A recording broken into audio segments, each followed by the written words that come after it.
陈老师跟这儿上课呢？没有啊，我跟后辈分享一下法律的干料啊。聊一下。坐着聊呗。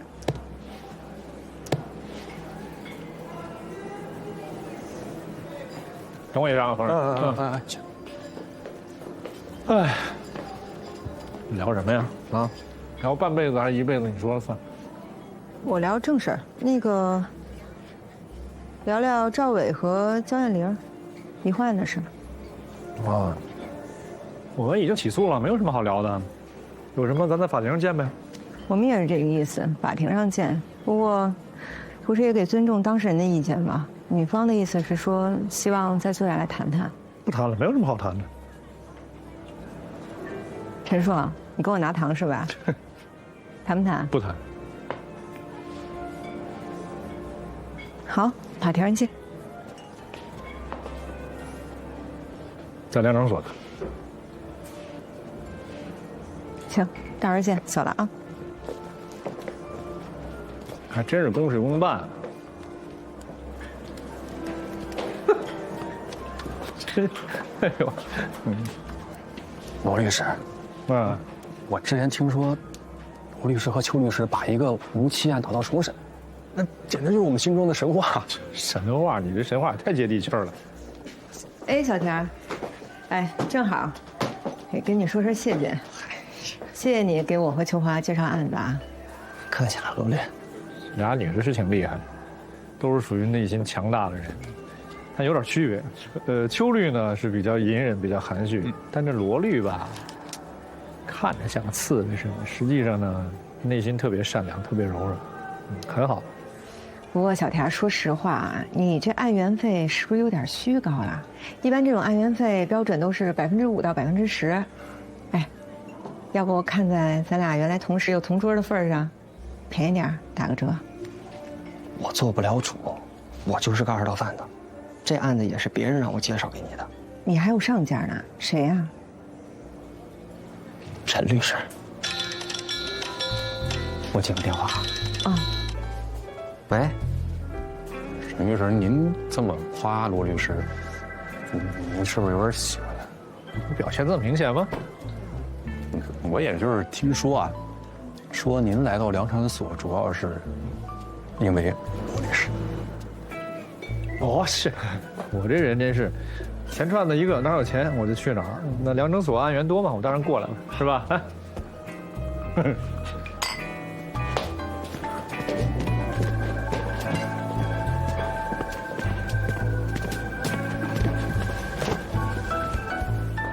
舍不得我又回来了。我说这财神爷闲得没事怎么跑我们律所来了呢？原来是你啊，陈无良。吃完原告你吃被告，让你给知道了，别生气啊！我就是想在法庭上再赢你一次。谁赢谁还不一定。也是，咱俩势均力敌，谁赢谁还不一定。什么酒？啊，哎，服务员，这酒多少钱？2800一瓶，女士。谢谢。才2800，行吧？陈无良，案源费也让你赚了，这酒归我了啊。有个性吗？哎，喂，我点的酒他怎么拿走了？他说他爱喝，拿走了。他爱喝他，我半个月工资啊！再来半个月吧。上哪儿再来半个月？你是不是跟他说什么了？啊，他问那20%案源费的事儿。20%案源费？20啊。这行规不就5%到10%吗？怎么整出个20%来呢？哥，这里边不是有你10%吗？哎呀，我这真是小田，我谢谢你，我不需要你这10%，你可真是把你这哥哥给坑死了，这又生我气了。回来了，夫人，你这手里拿的什么呀？这个啊，门口超市发的。超市发这么好的酒？可说呢，可能是不想做了吧？哎，你那儿怎么样啊？下判决了，法院支持我们全部的诉讼请求，对方看过判决后表示要上诉。那上诉了吗？只是说要上诉，还有跟法院走程序。这老韩肯定又在使坏，宋阿姨知道了吗？他先生走后，成天没着没落的，今天跟我一起去法院了。之前法院帮他交了6个月的房租，已经到期了，房东催他交租呢。他哭了，跟我说要去找何小慧的律师谈谈，我没同意。他要真去了，能被老韩气死。所以，他也不知道该怎么办。那你呢？你接下来想怎么办？我要去找老韩。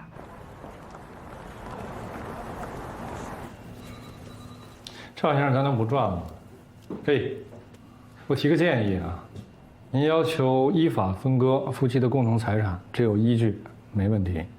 但是从道义上来讲，你得不到公众的认同和同情，所以呢，适可而止吧。陈律师，我花钱请您来，您得听我的吧？是，那就别说了，谈着看吧。谈着看吧，行。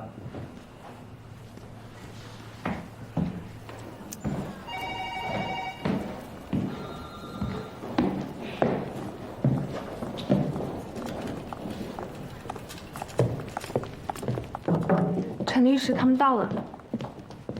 陈律师，罗律师，张律师，邱律师，焦女士到了。焦先生，这好歹夫妻一场，来一个友善的握手也好，是吧？来了，坐。焦女士，您坐中间。哎。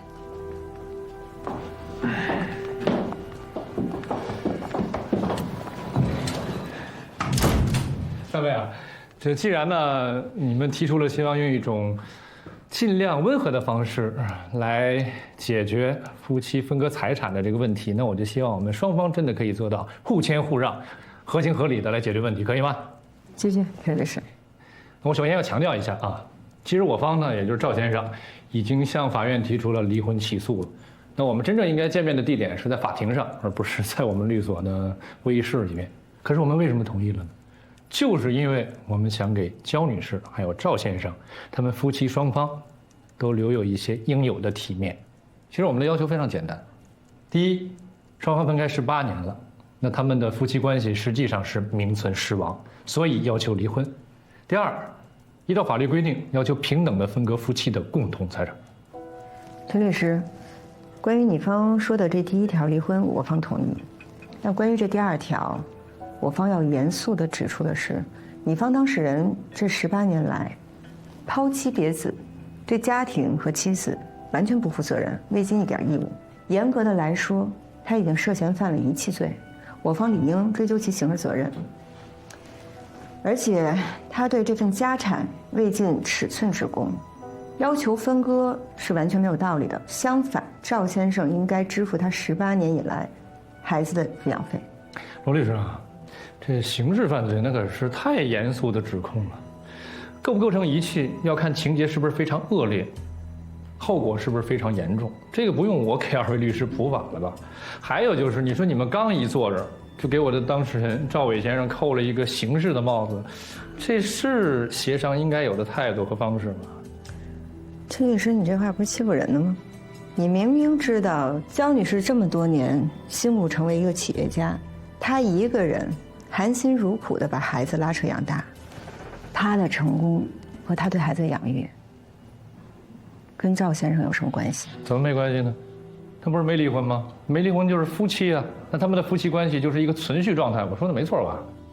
从法律上说，焦女士的所有家产确实是夫妻共同财产，没错。但客观事实是，所有的财产都是焦女士一个人创造的，跟赵先生您没有任何关系。现在赵先生您提出来要分走一半，情理上说不通吧？邱律师啊，您是律师，罗律师、陈律师3位律师在这儿，咱们谈法律就别谈情理，好不好？我方的建议是，鉴于历史情况，焦女士愿意分割1/10给赵先生。1/10，少一半免谈。赵先生，1半是不可能的。您可能不懂，但您的律师应该知道，就你们的情况，到了法庭上，法官都不会支持1半的。我觉得大家都实际一点吧。你们的底线是多少？你方最多能分多少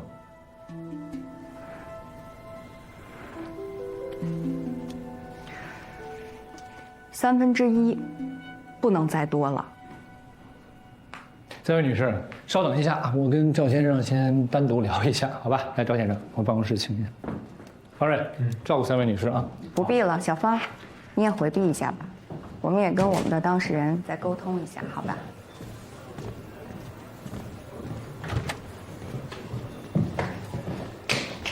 陈律师，你刚才聊的可太好了。哎，真的，1/3那1000多万，这不少钱。我跟你说，就咱打到法庭上去，也不一定分的比这多。咱同意行不行，赵先生？既然能拿一半，干嘛要1/3呢？我的意思很清楚了，咱就是为钱来的，拿了钱我就回南方，这夫妻共同财产我必须分一半。姜女士，看样子，您的这个丈夫不会同意只得到1/3的。那就再多给他点儿。但如果给太多的话，我这生意就没法做了。姜女士，您也清楚啊，这1/3可不少了。那到了法庭上，法官都未必给他分这么多。我不想上法庭，我怕太难看。姜女士，他这18年在南方过得到底怎么样，您一点都不了解吗？完全不了解。姜女士，我们的意思是说，夫妻共同财产不光是您的财产，男方的财产也属于共同财产，你也有权利分割。这不合适吧？我跟你说，赵先生，我再强调一下，夫妻共同财产指的是你的和他的啊！你现在要分人一半，人家也可以分你一半，你懂不懂啊？分呢？我正想分给他呢，我现在就怕他不要。他分你财产就合适啊？啊？现在要分你儿子财产，你亲儿子财产。我在南方欠了人家好几百万呢，来之前已经上了法院的限制消费名单了。你欠了多少钱啊？367万，就算367万吧。我不瞒你说，给你那20万都是我借来的，你得替我说话。不是赵先生，咱这样好不好？咱现在就过去，我向你保证，咱再谈一轮，我给你多争取一些，行不行？我就不回去了，我正好还有一局，赶紧得过去了。接下来就交给你了，我看好你哦。我用你看好。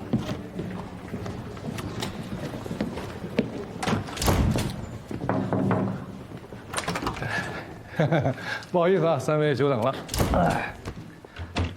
特别不好意思，姜女士，赵先生呢，因为临时有非常重要的事儿，那就先，后边的事儿我带着谈。那商量怎么样？不同意，我方要求依法平等分割夫妻的共同财产。那男方的财产，我们也要平等分割。认真的，这是你方的立场，姜女士啊，那就太好，这也是我方的立场。男方现在欠债367万，我方需要依法平等的分割这笔债务。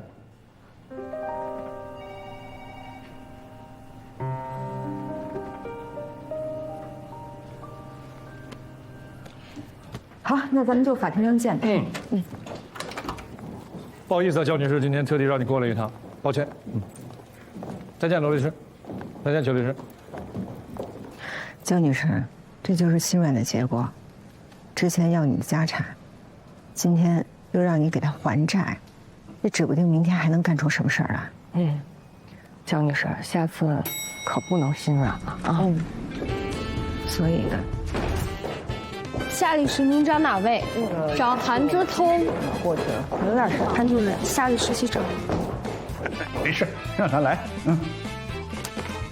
夏律师，主任现在正忙着呢。夏律师，哟，算账呢？是吧？你别拦住。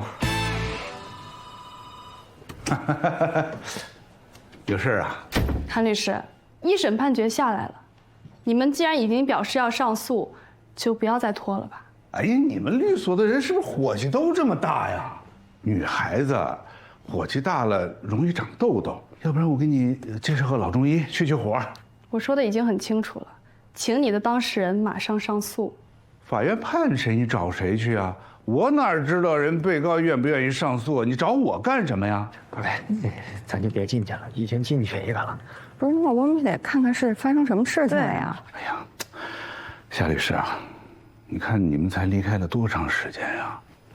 你以前多好啊，穿一条短裤，上面一件短大衣，青春靓丽，两条大白腿晃啊晃啊，多美啊！那时候。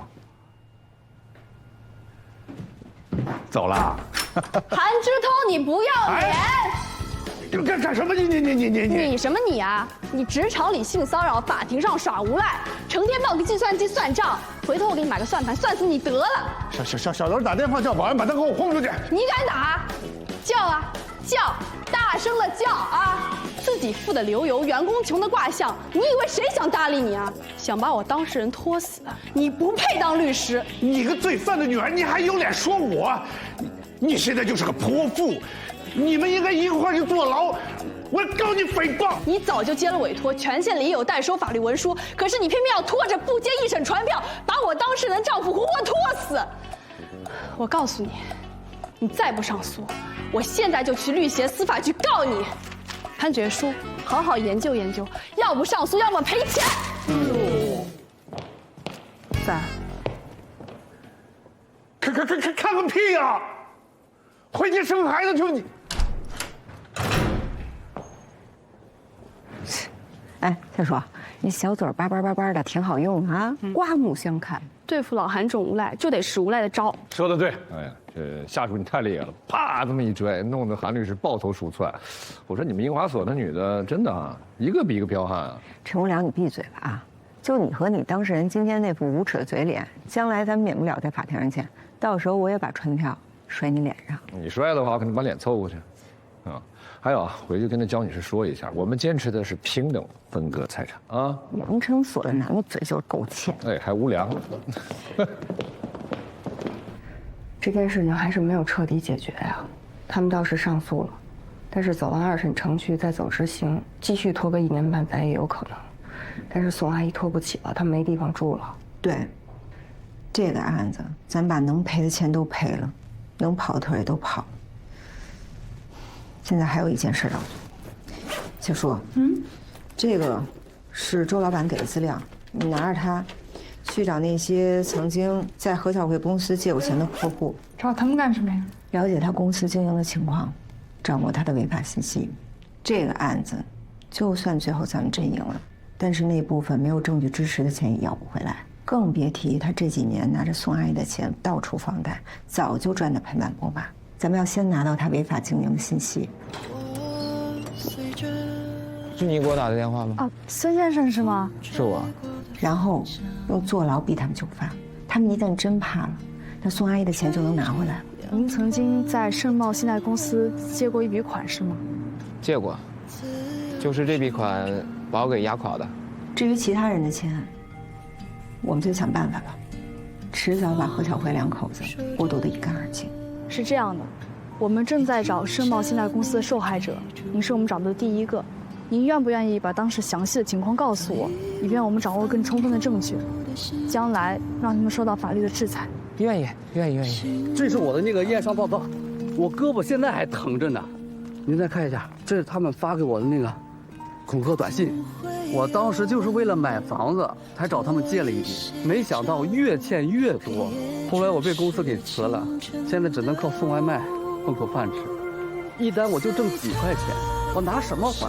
拿命吗？当时是因为要给我妈治病，我们不得已才管他们借的钱。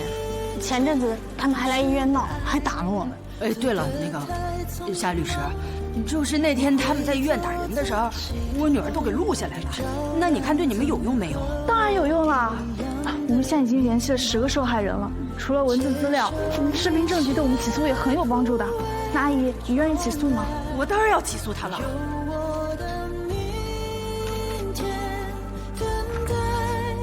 会不慌不忙，做自己温柔的光，自由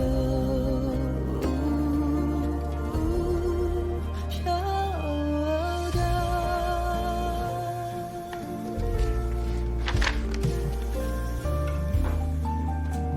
早安。夏树，怎么在这儿睡了？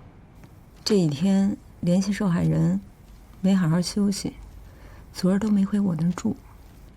这都是他整理的啊？可以啊，这大小姐在老韩那儿发完疯回来以后，这脱胎换骨了。被现实打击了这么一遭，还真是长大了哈。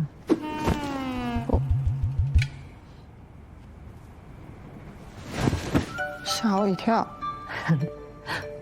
看来是真累了，干劲十足啊，精神可嘉。哎，你说夏叔这么辛苦的找了这些证据，咱们也该给何巧慧看看了吧？而且不光要给她看，咱们还得告她。但是咱们目前代理着宋阿姨这个案子，跟他们有一些利益冲突，别到最后他们反过来诬陷咱们涉嫌敲诈，对宋阿姨不利。那就算这事儿咱办不了，我也可以找别人帮咱们办，放心吧。那个我订早点了，给他吃吧，我不吃了。我进去先忙点别的事儿。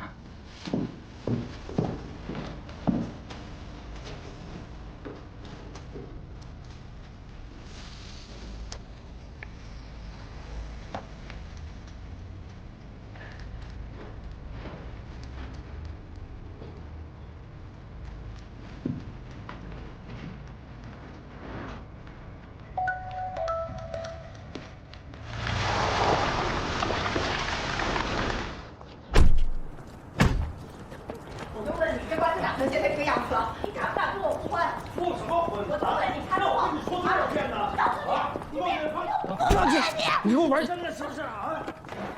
哪有我的钱？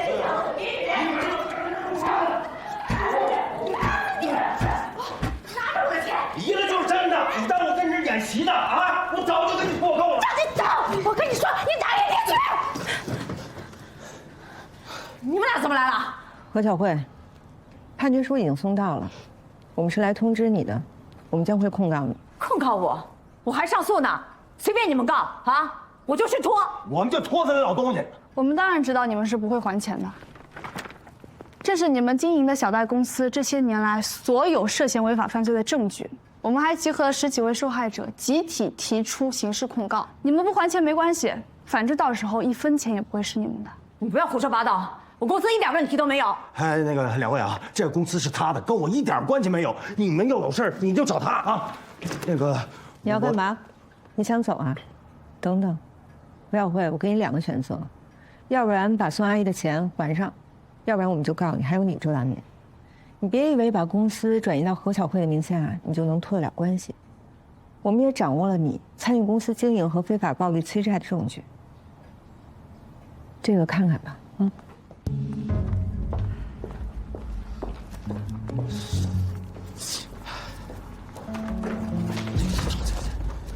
你干嘛这是要弄死咱们呀？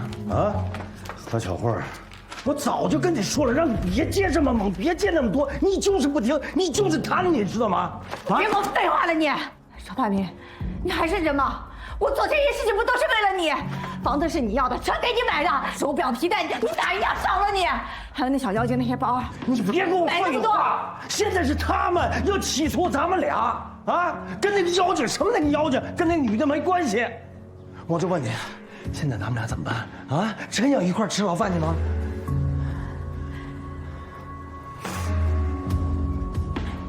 还钱，还钱，总比吃牢饭强。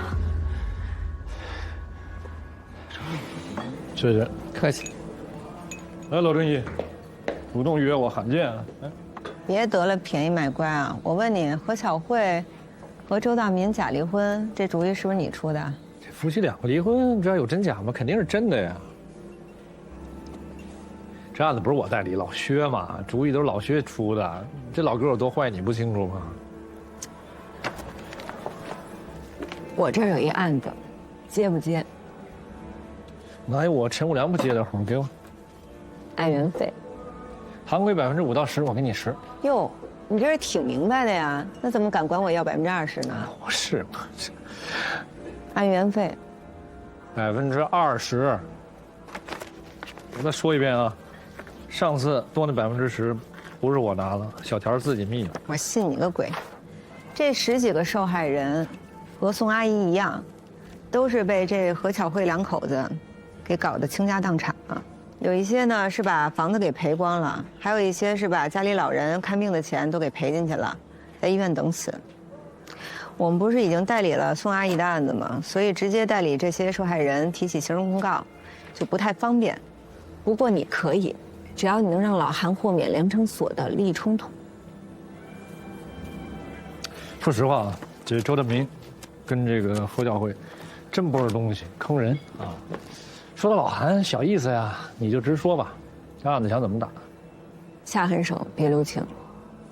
好，那我现在是不是算是正式加入了罗正义的正义者联盟了？仅此一回吧。别呀，咱俩这搭档多好，雌雄大盗，邦利克莱德，不行就史密斯夫妇。哎，你有哎，你真会往自己脸上贴金。哎，你瞅你长得像布莱德皮特吗？啊？皮特肯定是很帅的。来吧，陈彼得。来吧，朱立罗。一定要赢啊！一定。何女士，你确定不再上诉了？不，你听我说啊，历来这个借贷案都是万里长征，能拖就拖，这才拖到哪儿你就放弃了，是不是？韩律师，还忽悠我呢？啊！我告诉你，你以后别联系我了。愚蠢，愚蠢，愚蠢！活该告诉你。请进。能进吗？能进，这陈律师肯定能进的。愚蠢，愚蠢，愚蠢！我真应该告诉你。听到了没敢进了，我都。别，跟谁动情了？这不相干。这简直是那愚蠢。有事儿？那有事儿，求韩律师帮个忙啊！来说。我呢，这代理了一案子，是告非法集资的啊。这也赶巧了，我这10几个当事人呢，正好是你的当事人何小慧夫妻俩开设的借贷公司的受害者。那你跟他之间不是有这代理关系吗？你得给我出去豁免。何巧慧？对。然后你告他跟周大民那个公司非法集资，就这事儿。人家那个公司已经开了好多年了，一直风平浪静的。那得看碰上的对账律师是谁呀？他不是我陈无良吗？我搜集的证据非常充足。真的？真的。告他，就应该告他。我早就跟他们说过，他们那个公司非法经营，那早晚是个雷。他就是不听。这俩人呐，是又抠又蠢，活该他们俩吃苦头。我跟你说，这个意见很大吧？这小人嘛，谁能喜欢呢？你放心，我马上就给你写豁免啊！写完了，我让小田给你送过去。那谢谢韩律啊，明白？真会保养。刚才是不是就是何小慧？他给你气成这样吗？是不是？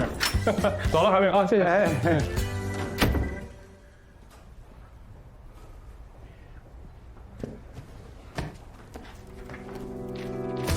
何小慧、周大民，你们涉嫌非法经营罪、寻衅滋事罪，现对你们进行刑事拘留。警察同志，我是冤枉的，我是被逼的，都是周大民，是他让我做的。你听我说，我真的是冤枉的，真的，我真的是。不是警察同志，这可不管，这人身攻击啊！这个，谁让我真的是冤枉的。妈，你救我呀！妈，我错了，妈，你救我，妈，我错了，妈，救救我，妈，我真的是妈。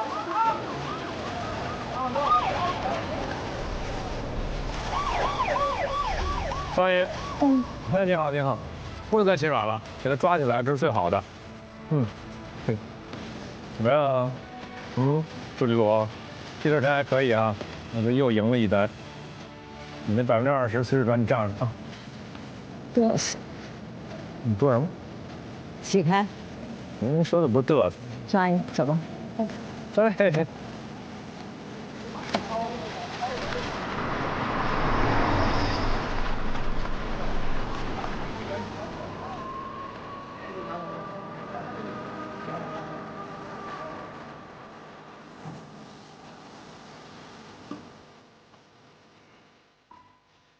夏律师，案子结了，欠款也追回来了。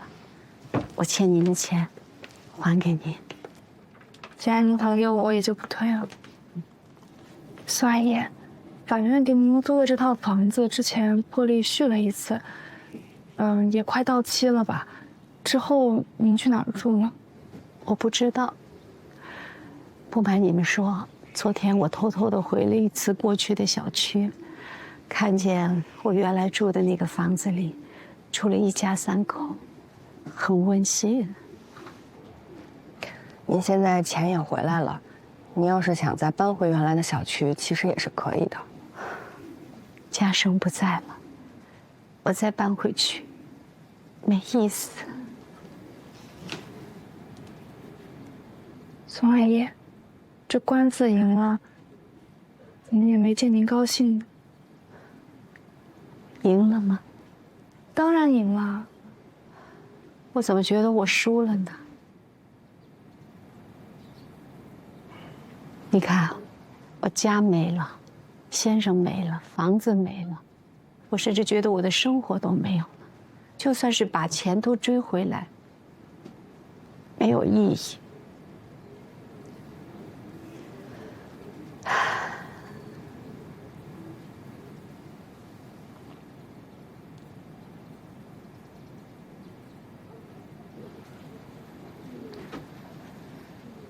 宋阿姨，您觉得您过去过的生活是真实的吗？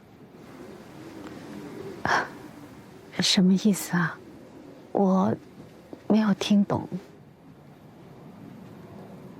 您一辈子衣食无忧的，您爱人也把您保护的像放在小笼子里一样。可是您应该心里最清楚，这一切都是假象。其实您肯定想象不到，我的生活也发生过巨大的变故。我原来呢，也有一个美满的家庭，但是后来突然发生了一系列的事情之后，我的生活就完全被击碎了。而我母亲也因为我家庭的变故就走了。这些事情发生以后，我才发现，原来我曾经认为的那种美满的家庭、美好的生活，都是假的。我曾经有一度和您一样，选择逃避，但是生活呢，就一个事儿接着一个事儿的，就硬把我给逼到这儿。其实不管是邱律师还是夏律师，他们都有自己的难事。但是我也相信，我们3个绝对也不是这世界上最难的那一个。当然，您肯定也不是。所以，宋阿姨，我最想跟您说的是，只要敢开始，60岁也不晚。从现在开始，试试拥抱这真实的世界吧，把这个坎儿渡过去，未来的生活，一切都是好的。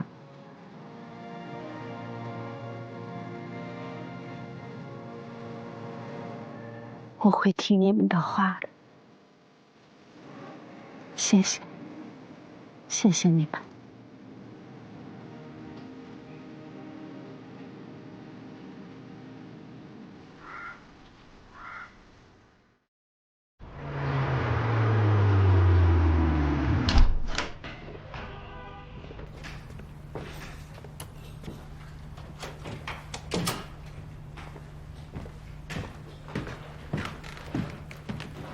哟，谁呀你？周华，我吓我一跳。你干嘛呢？走啊！走哪儿去啊？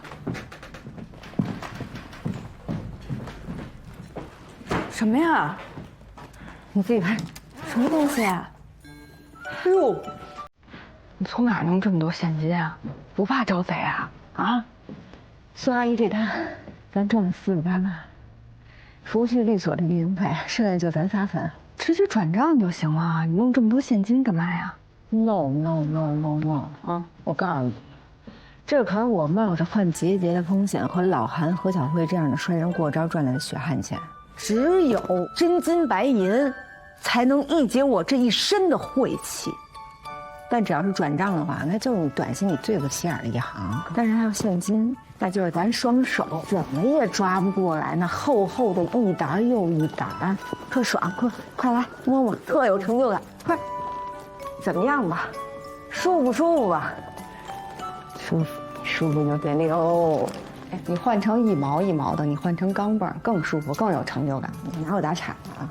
哎，我问你呢，现在咱律所也做了2案子了。你这入股考虑怎么样？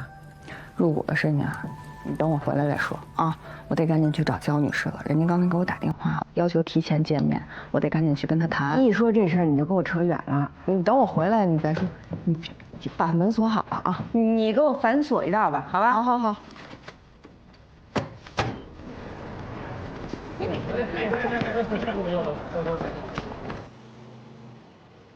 焦女士。您还是不想闹到法庭上去，是吗？是的。您能跟我说说是什么原因吗？我说出来，您别笑话我。我至今是对他抱着幻想的。你看，这么长时间他没回来。我也没提出离婚，其实我心里是一直盼着有一天他能够回来。只要能够回到我身边，财产什么的算什么呀？但是闹到今天，你应该也看出来了，他不会回来了。他只想跟您离婚，分走1半您的家产。就算离婚，他也是我孩子的爸爸。法律能够解决的问题很有限，我跟罗律师或许能够帮您保住您的家产，但是不能帮您保住您的爱人和您的婚姻，但这偏偏是您最在意的。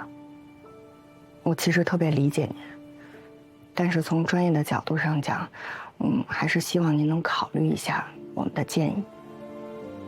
乔律师，你不觉得，其实我这辈子遇到他，也是我的幸运吗？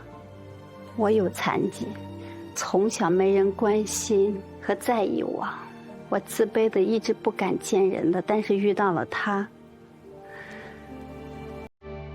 他让我感受到了温暖和关心，哪怕只有那么几天，哪怕时间很短。和他生了孩子，有了一个和他一起建立起来的家。哪怕现在他要走，他再也没有正眼看过我，可是他当初给我的那点温暖和关心，我是念念不忘的。我不想因为离婚撕破的脸。如果那样的话，我真的害怕把我心里的那点念想给撕没了，那我真的是一无所有了。那我明白了，我回去跟罗律师商量一下，咱们争取体面的离，不伤和气。谢谢。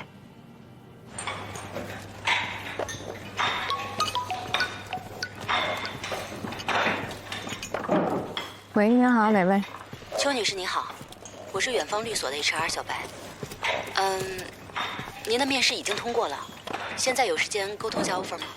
哦，有时间您说。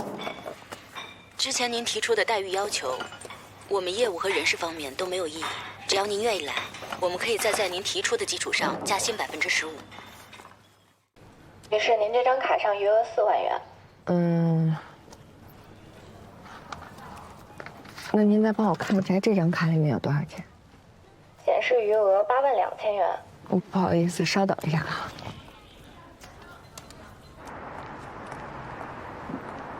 张老师，那我坐哪儿啊？跟处长坐一块儿，正好讲材料啊。去，别紧张啊。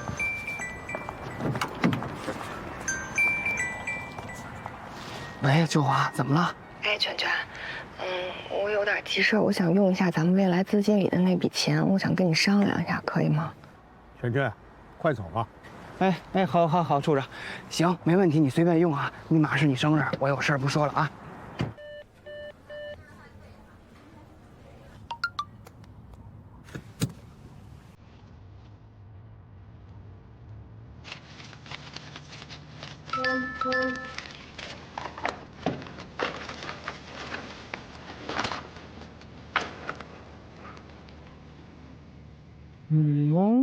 什么情况啊？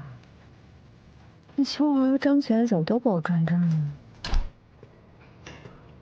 罗英子啊，收到我的转账了吗？一笔4万，一笔8万，总共12万。原来是你打的呀！我说呢，我还说这张全怎么也给我打钱啊？什么意思啊？我要入股，还真被我猜中了。你考虑好了？你这不是一直都在外面面试呢吗？我不信你没拿到 offer。不光拿了，而且还拿了3个，远方、大华还有远航，这仨可都是大所啊，而且每一个待遇都非常好。就考虑好甘心放弃这么好的 offer？听这意思，罗老板是不打算要我吧？没那意思，不是？你怎么也拿我打岔啊？哎，说说你怎么想的呀？这3个 offer 个个都很好，但我还是不忍心离开。你看咱们现在这律所也有了，案子也有了，虽然不多，但个个都攥在咱们自己手里。让我看着你一个人为这个小律所拼命，我还是不忍心的。那我只能说，欢迎你加入了，宋老板，合作愉快啊！合作愉快，罗老板。但是咱们得算清楚啊，之前注册律所的资金都是你出的，律所的股份除了那3位老律师以外，你占5成，我占4成，我这4成的股份比例刚好是12万，我打给你了。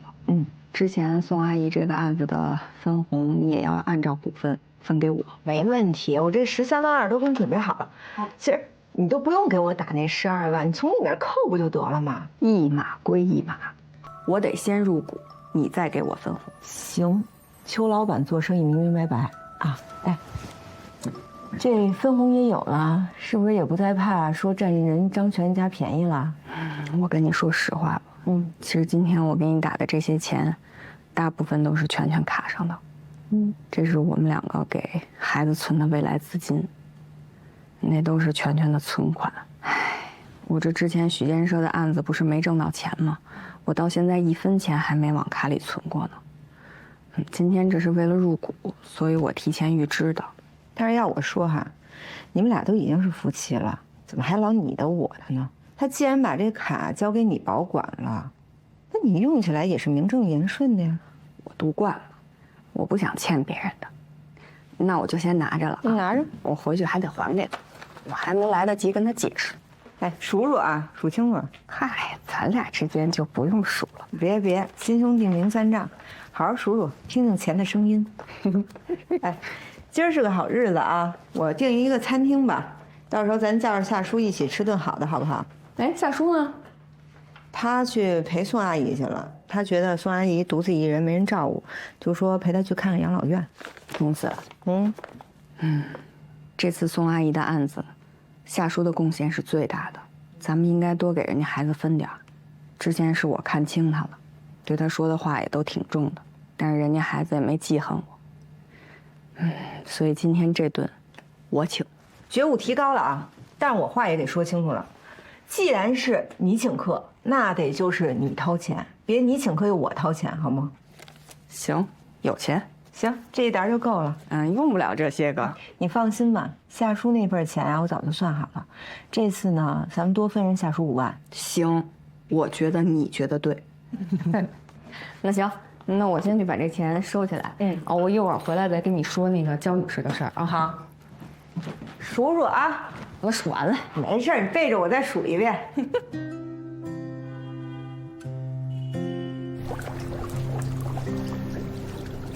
哎呦，这焦女士也够逗的，你说她怎么就不能狠下心来把她告上法庭呢？是挺可气的。但是焦女士不是给咱们讲过她跟赵伟的故事吗？对于咱们来说那是个故事，但对于焦女士来说那是她的过去。咱们很难体会到那份感情在她心里的分量。焦女士说，他从赵伟身上得到的那点关心和温暖，比世界上的一切都重要。咱们应该理解。理解什么呀？哎，我问你，这焦女士为什么只记得那点可怜的关心和温暖呢？这根本的原因就在于她只把这目光局限在这个渣男的身上。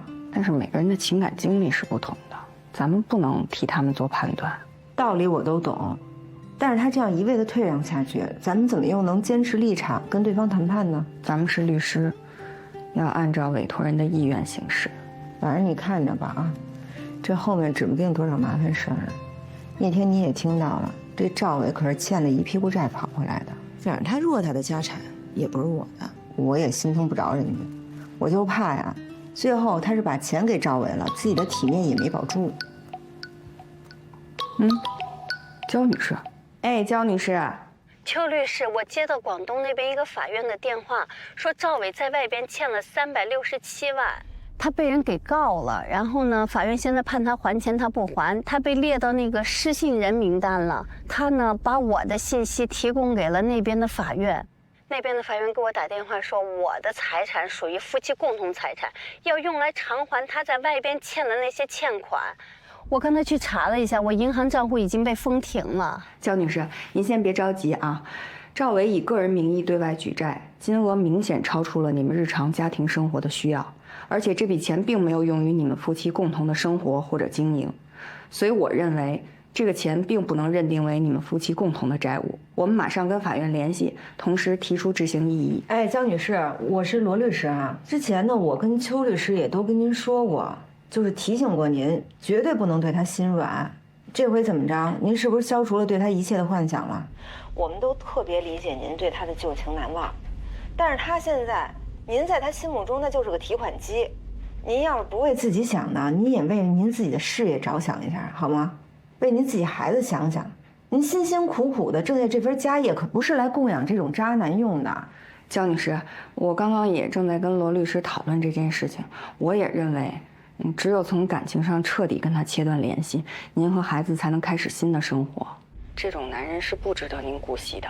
两位律师，我知道你们俩都是为我好，但是我还是想再跟他谈谈，也请你们帮我跟那边的法院解释一下，尽快解封我的账户，谢谢你们。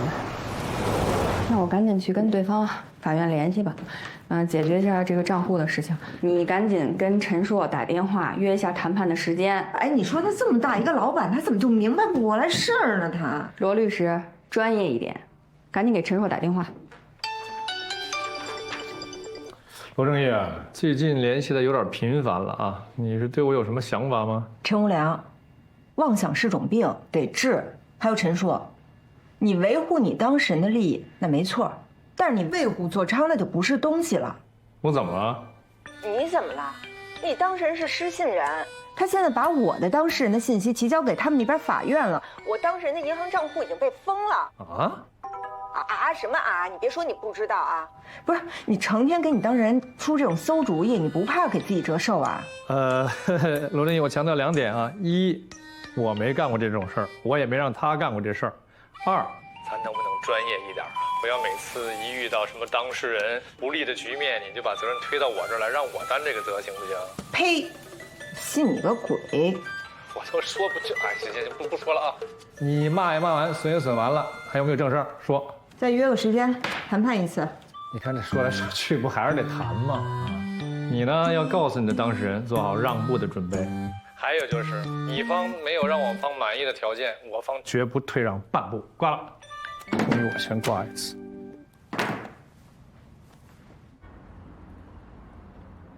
画了个什么呀？哦，鸭子呀！哎呀，蕾蕾太棒了！哎，你是在哪儿见到过鸭子呀？门口的河里呀！太好了，太好了！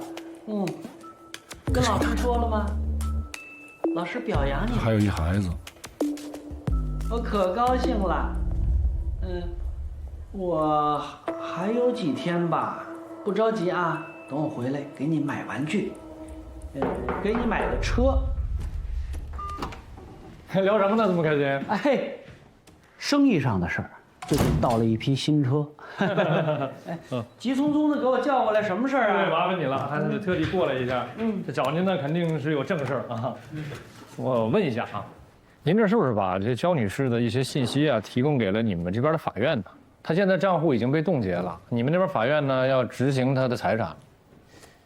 对呀，她的财产不就是我的财产吗？那边我要是钱还不上，法院就不把我从失信人的名单里边摘出来，很不方便的。你这何苦呢？你说，就那天你跟他的谈判，我看那架势啊，焦女士她对你还有旧情的。如果咱谈的好点儿，那多分点钱是完全有可能的。你说你现在这么干，不是把她往绝路上逼的吗？我也没做错什么呀。上次你不是也跟他们说吗？说我的财产也是夫妻共同财产，我的债务也是夫妻共同债务，要跟他们分摊吗？到时候我把分我的那个财产摘出那一部分钱，不就完了吗？你是真不怕他断了旧情，对你狠起来？嗨，我不怕。他那个人呐，只要男人对他好一点儿，他能念一辈子，根本就狠不起来。再说了，就算他狠，咱不是也得分他一半吗？我分完就走啊，什么旧情不旧情啊？那这样，我就是想征询一下你的意见啊，您要不要跟他们再谈一次？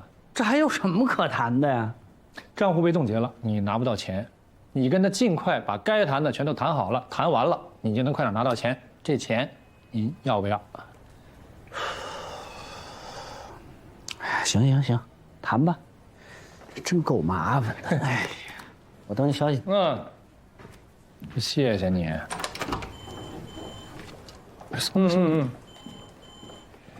好的，李法官，我们尽快把材料准备好，给您寄过去。哎，好的，谢谢您啊。哎，再见。对好了，3天以后去量身所谈。那我给焦女士打一个电话，让她明天过来商量一下谈判策略。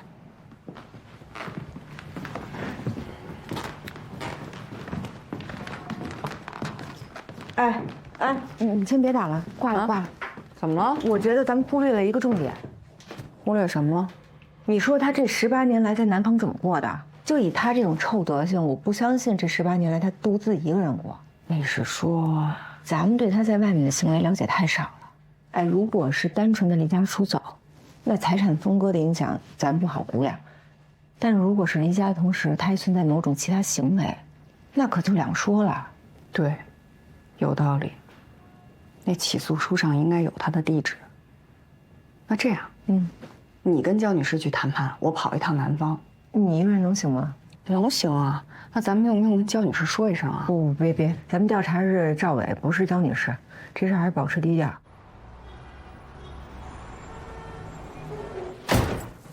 老婆，你回来了，我在甘福楼姐买点烧肉。哦，全全，我正好说要给你打电话呢。我当时出了点急事儿，我得出趟差，1、2天就回来了。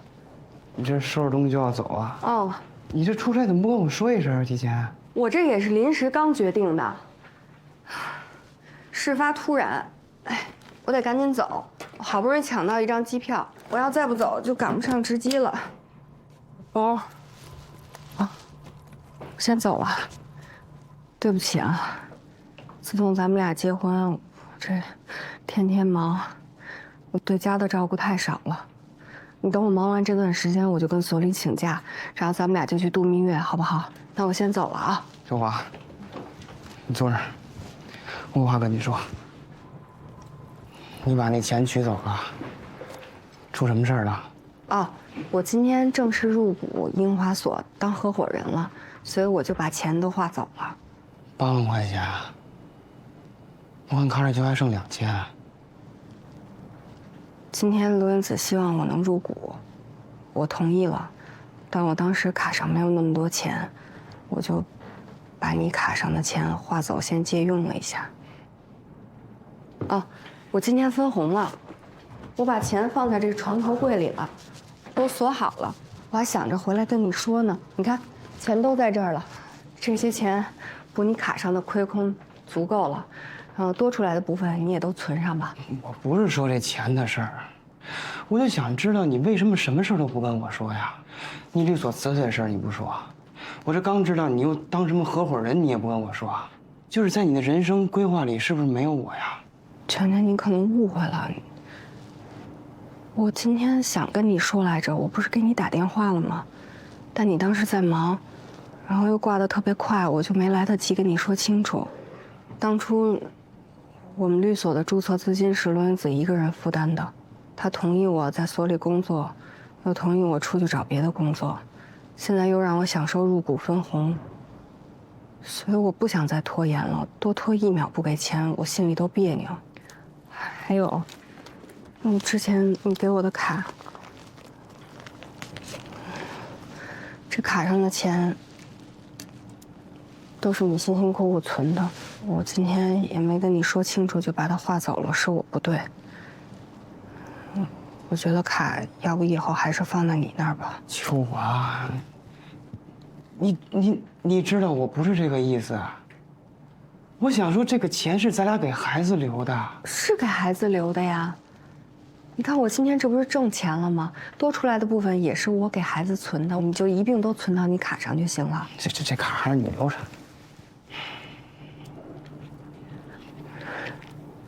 还是放在你那儿，大家心里彼此都清楚。全全，我真得走了，再不走我就赶不上飞机了。你把这钱都存上啊，全全，我先走了，你照顾好自己啊。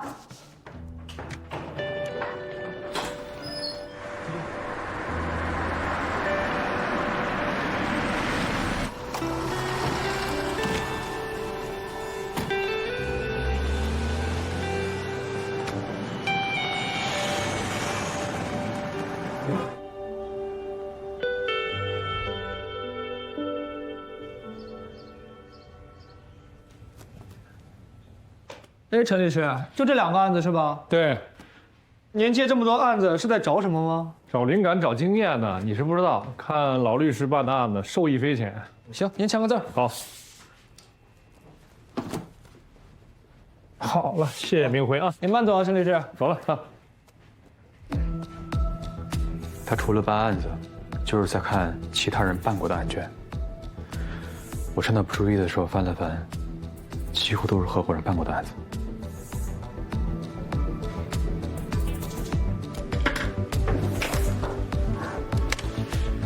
喂，他又接走一摞，全是合伙人办过的案子。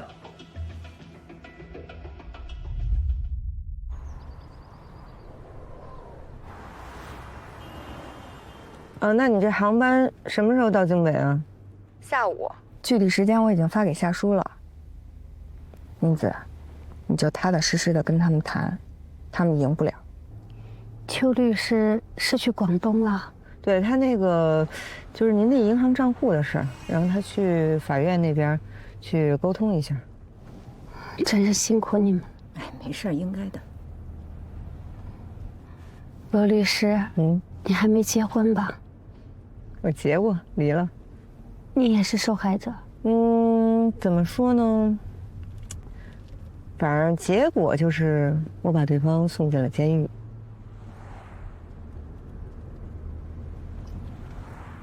其实江女士，我曾经有一段时间啊，跟您有点像，就是觉得大家都是有感情基础的嘛，所以呢，也不想把事情做得那么狠。但后来我发现哈，你的善良，在一个冷漠自私的人面前，那是毫无意义的。所以后来我就觉醒了。你看我现在也都离了有1年多了吧，不是也挺好的吗？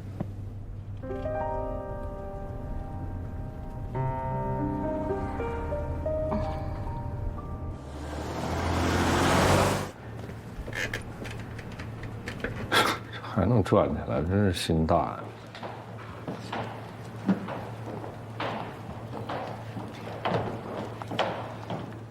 江律师，罗律师，就你们俩人啊？邱律师呢？他今天有事。哦，哼，来，进，赵先生已经来了。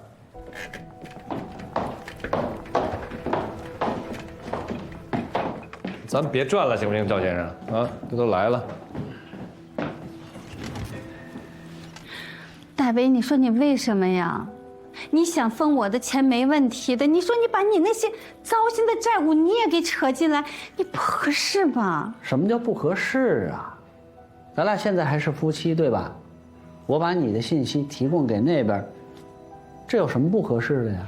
我这生意没法做了，几百号人吃饭怎么办？你把我往死的逼，你不考虑后果的呀？郑律师，这情绪这么激动，也不利于解决问题，要不咱坐下来吧。陈律师，赵先生是这样哈，那今天呢也是咱们最后一次谈判了，如果这一次也谈不成，那只能是等法院的判决了。现在是据我们这边了解，您在那边欠的367万元，已经上了法院的失信人员名单了。我方当事人焦女士愿意帮您偿还这一部分欠款，但是其他的财产就不再分割了。同意吧？嘿，我花钱雇你，你不能坑我呀！当我没说啊。那您的意思就是不同意？当然不同意了。那这是您方最后的立场吗？最后的立场不同意。我的债务也是夫妻共同债务啊，他替我还，天经地义啊。将来分割财产的时候，可以把这部分钱扣除一半。夫妻共同财产必须有我一半。焦女士，你看这赵先生态度非常的坚决啊。孩子在外地上大学，你回来，我也通知他回来，他明天就到。你说你这样，我怎么跟他去说你这么一个爹呀？这就随你便了。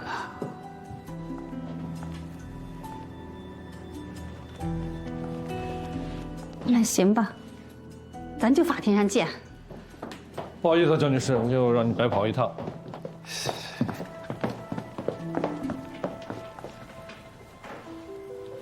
辛苦了。确实挺辛苦。方瑞，门关上。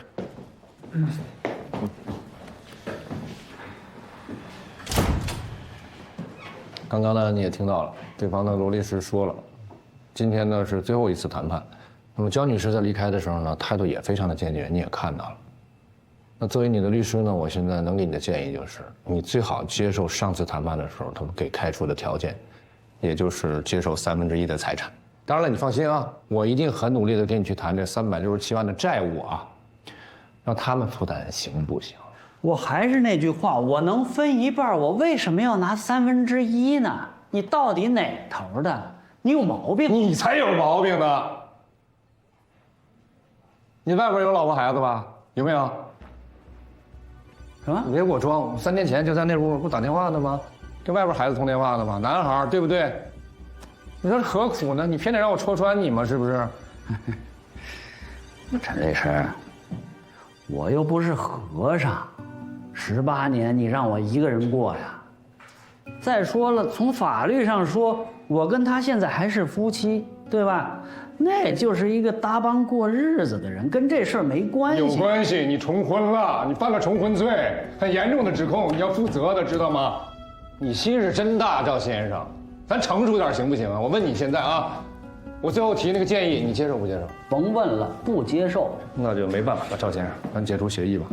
你这官司我不打了，对不起，你所托非人，我能力不济。那这样，你开始不是给我20万吗？14万呢，我留下了，30%，6万我交到所里边，而且这14万里边还有我的税。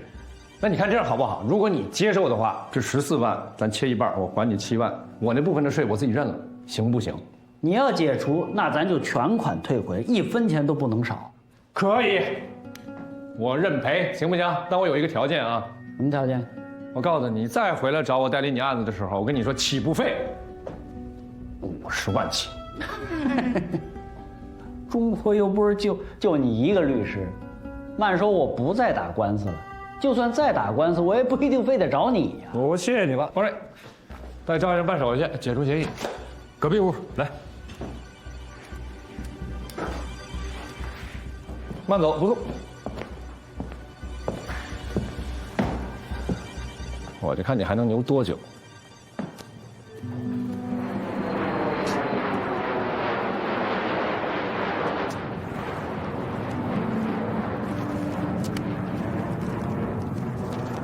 怎么样？这次咱们能拿下了吧？天，秋华，你太迷了。有了这些东西，他死也翻不出咱们手掌心儿了。还是要谢谢你们大家的，你们当中有跟了我很多年的，也有才来不久的。这因为我们家自己的事儿，要休息几个月，这几个月的工资会照常发给你们的。希望能回来的时候，你们都回来。好，焦总，您辛苦了，感谢您这么多年对我们大家的关照。来，咱们敬焦总一杯，来，谢谢，谢谢焦总。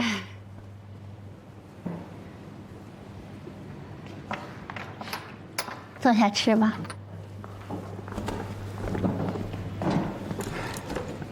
你照顾一下他。好，谢谢。他和一个姓齐的女人已经共同生活12年。在这之前，他还和另外一个女人共同生活过。他和这位齐女士一直以夫妻的名义生活，他们还共同出资买了一套房子。房子的房本上面写着他们2个人的名字。他们还共同抚育了一个孩子，现在这个孩子已经8岁了。在孩子的户口本上，父亲那一栏写着赵伟的名字。他和这位齐女士在当地也办了婚礼。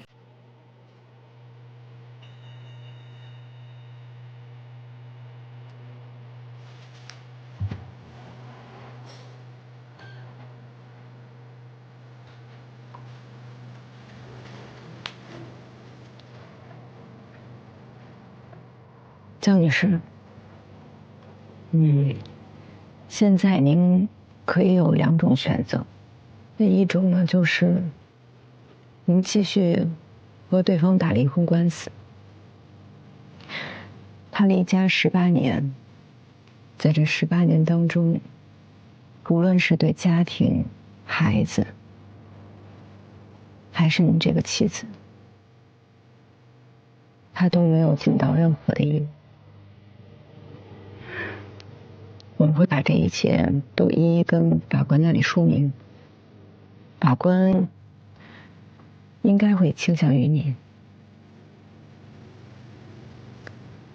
只不过就是您一手创下的这些家产，可能到最后他会拿走相当大的一部分。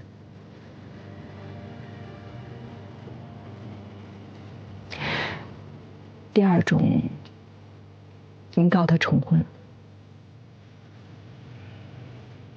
让他对您的背叛得到法律应有的制裁。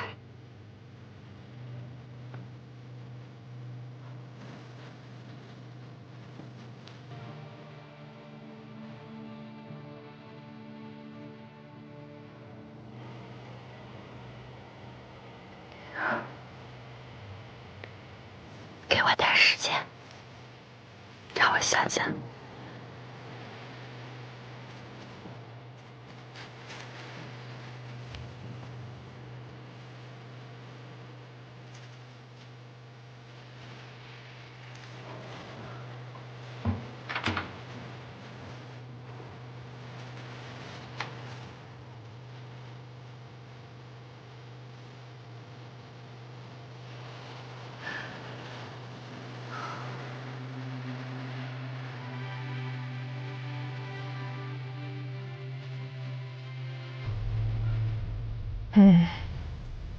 这回彻底打消他的幻想了吧？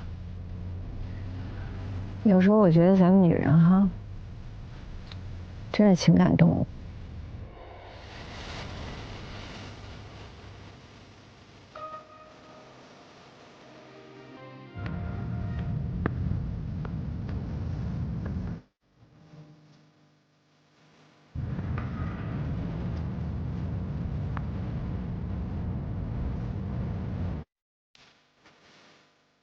这就是羁绊，哪怕2个人分开了，它也存在。说起来，这东西有点累赘，但是人生要是没有这点羁绊，活着还有什么意义啊？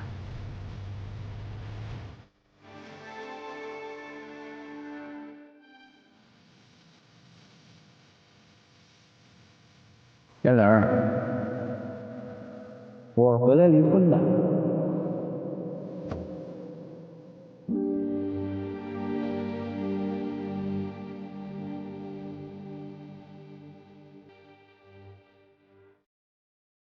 前2天刘明他爸找过我，找你干什么呀？你去找他父母，年纪都大了，他妈前些日子病了，偏瘫。但是他那服刑地又远了，老两口又跑不动了，可是又想念自己监狱里的儿子。你猜怎么着？他爸居然想让我代替他们俩去看望刘明。啊？想什么呢？你没答应吧？我怎么可能会答应？只不过那2天哈，因为这个事儿，我心里反正睡得不太好。我看刘明的事儿从结束到现在也有小半年的时间了吧？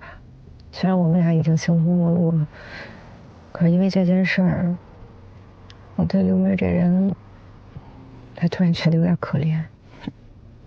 可怜之人必有可恨之处。你要是心软，我看不起你啊。起码是我离过1次婚，我心比石头还硬，起码是不可能的。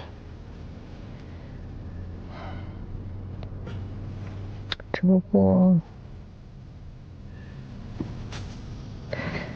反正心里就多少有点不好过吧。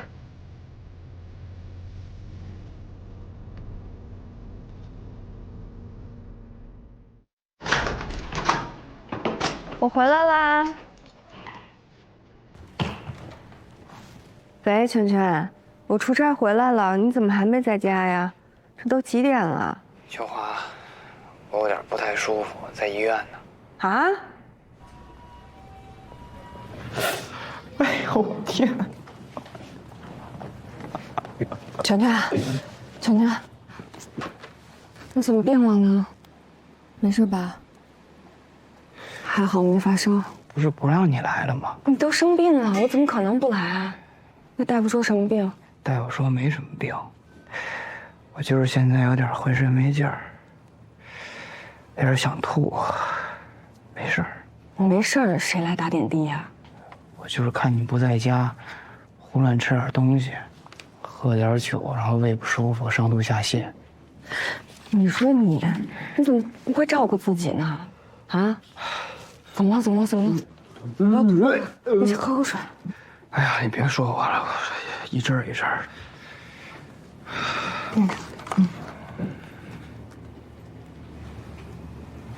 少林，说你一个人在家，你没事喝什么酒啊？实在太无聊了，我一看喝点酒解解闷儿。没事儿，这不挺好的吗？我这一生病，你也不忙了。哎呀，挺好。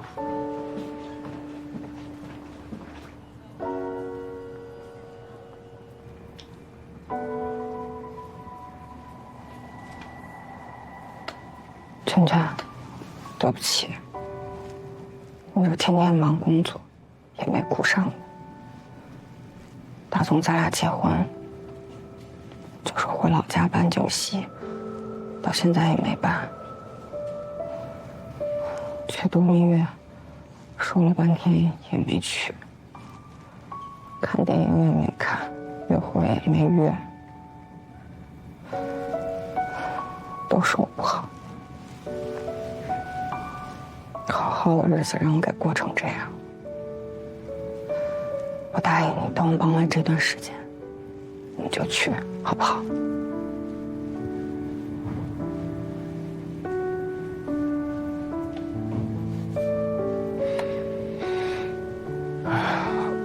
哎呦，秋华，觉得有点头有点晕啊。头晕？好像是被这个幸福冲昏了头脑。